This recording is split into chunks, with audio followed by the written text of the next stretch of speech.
one of the biggest health problems children nowadays are facing.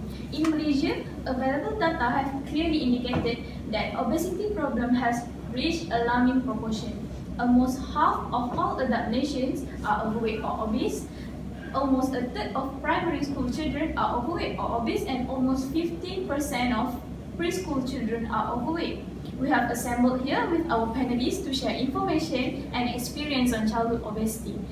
For our forum today, we have Mr. Akmal, who is a father to an obese child, Ms. Tan, a nutritionist from Klinik Kesihatan Kota Baru, and Ms. Dalila, a representative from Malaysian Association for the Study of Obesity, MASO. And I am Nurul Shazwani, your moderator for today.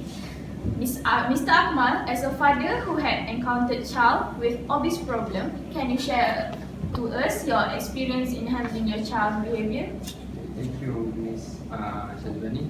Okay, when I'm with my son, I can see that he loves to spend most of his time watching television, and he also snacking while he's watching television. I can see also that he rarely do exercise, and he can live without his snack. And whenever he can get snack, he will rebel. And to handle this, I will make him to eat more fruits and vegetables. Okay, thank you, Mr. Akmal. Ms. Tan, can you tell us how do the parents know if their child is overweight or obese? Besides bringing your child to the clinic to check, parents can identify whether their children are overweight or obese by calculating the BMI value and refer to the CDC growth chart. So, to calculate BMI, parents should take their children's weight in kg divided by height in meter square. Then refer to the CDC growth chart based on age and gender. So I brought the growth chart here today. This one is for the boys. So to determine whether your child is overweight or obese, we look at the upper line. So the line here represents percentile. So if your child obtains a BMI value higher than 85 percentile, he or she is overweight. If your child obtains percentile BMI value higher than the 95 percentile, he or she is obese. Thank you, Ms. Tan. Ms. Dalila, can you enlighten us on the factors that cause a child to be overweight or obese? Thank you for the question. In my point of view, there are many factors that cause a child to be overweight or obese. Firstly is genetic factor. Most researchers believe that genetics play a strong role in determining whether an individual has weight problems, since there is correlation between parent and childhood obesity. Another factor is environment factor, which include the effect of television viewing, fast food and soft drink consumption, and also home factors. Children mostly spend their time on watching television, which result in physical inactivity. They will decrease the time spent on physical activities and associated with increased food consumption during television viewing as a result of advertisement, for example, fast food.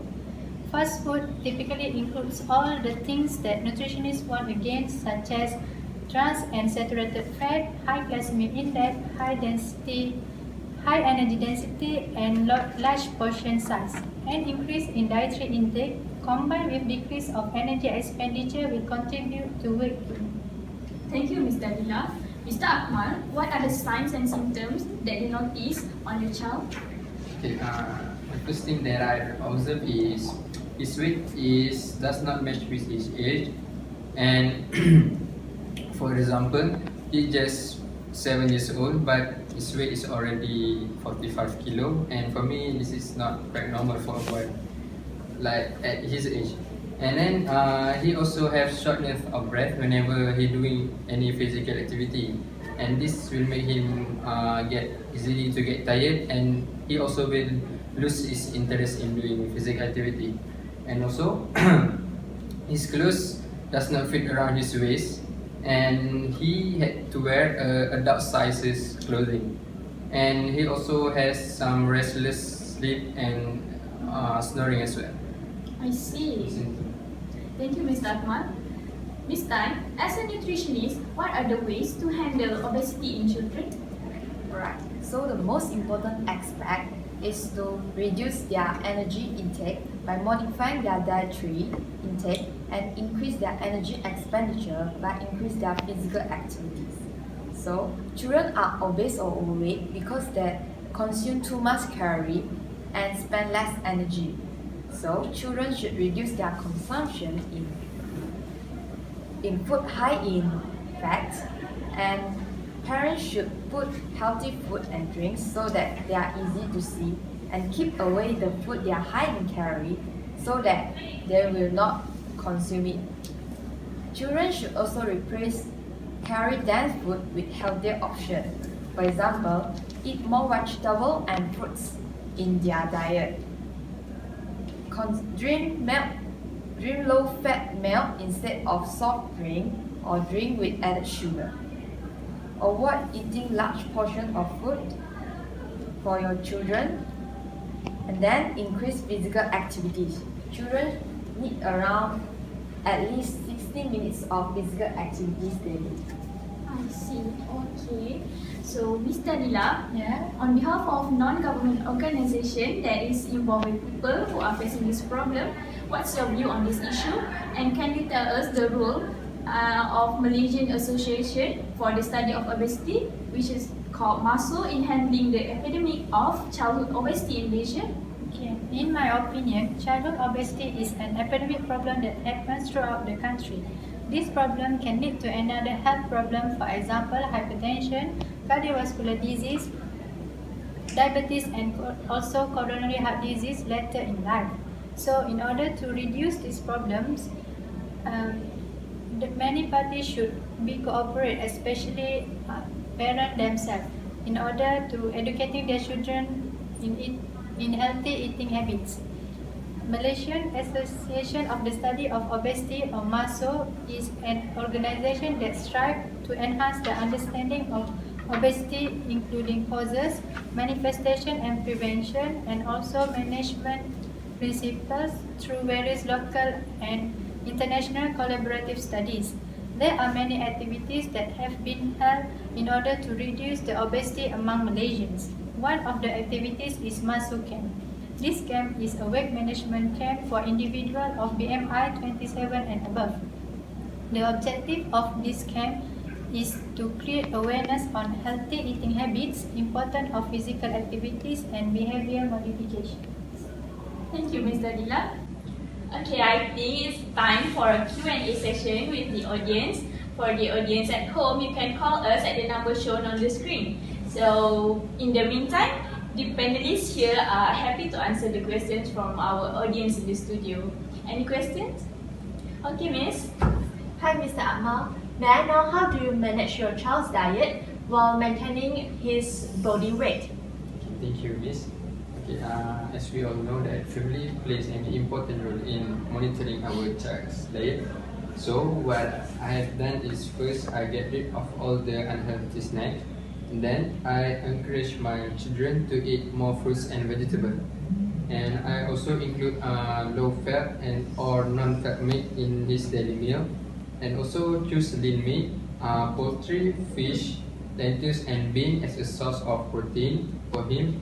And also, I will make sure that he take reasonable portion size of the meat. Thank you. Okay, next question. Yes, Miss. Hi, Ms. Dalila. Based on your experience in involving with MASO, what the health consequences if childhood obesity is left untreated? Okay, thank you for your question. Obese infants and children are likely to continue being obese during adulthood and more likely to develop a variety of health problems, for example, cardiovascular disease, insulin resistance, musculoskeletal disorders, and also disability. Okay, any other question? Yes, Miss. Hi, Ms. Tan. Just now you have mentioned about children need to do physical activities. Then, what can I do to encourage my child to carry out physical activity? Can you explain further about it? Sure. So as I mentioned before, children need at least 60 minutes of moderate exercises daily. If they are not used to being active, you can encourage your children to start slowly and build up a 60 minutes of exercise daily. So, to encourage your children to exercise, let them choose their favorite activities to be carried out regularly, such as playing at the playground or joining maybe a dance class. And then you can also help them to find simple and fun activities to be carried out. For example, like jumping rope or riding a bike or other outdoor activities. Okay, it looks like we have a caller on the line. Hello, can you please introduce yourself and what is your question? Hello, my name is Khan. Mr. Akmal, how do you manage when your child is experiencing food craving? Yes, definitely he is. He always screaming for unhealthy snack, but I encourage him to eat healthy snack. For example, fruits and vegetables. So the way is I will peel all the fruits and keep it in the refrigerator. And then whenever he feels like hungry and needs something to eat, he will go to the refrigerator for the fruits. And then I will also cook homemade KFC chicken. And then I will remove all the skin and visible fat in the chicken. That's the way how I manage it. Thank you. I hope that answered your question. Okay, there is one caller on the line. Okay, please introduce your name and what is your question regarding this topic? Hello, I'm Aida. I would like to ask my son on how to prevent my child from becoming obese. Thank you. Well, parents play an important role in preventing children from getting obesity. Parents should provide a healthy diet for their children with fewer calories from fat and increase their intake of fiber by increasing vegetables and fruits in their daily meal. Avoid buying pre-prepared food and sugary foods for their children when possible. Do not provide food as a reward and do not offer sweets in exchange for finishing a meal. Parents should also respect your child's appetite. They do not need to finish every meal.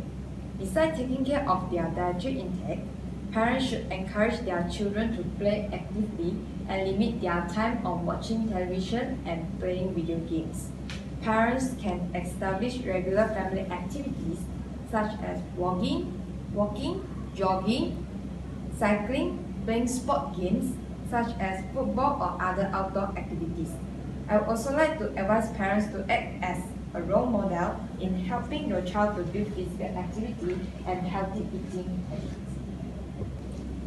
Thank you for all the questions from our audience. I guess it's the end of our forum today. Big thanks to all of our panelists for sharing some information. And in conclusion, we do not have an option. We must urgently implement measures to control and arrest the increase in obesity in this country. We need to start young, work with the kindergartens, teachers and children. The food industry also have a role to play and they can make contributions too. We need to have trust so that all stakeholders can work together in these efforts. We need to act now. We hope this forum will be your source of good information for your health. So that's all from us. Thank you.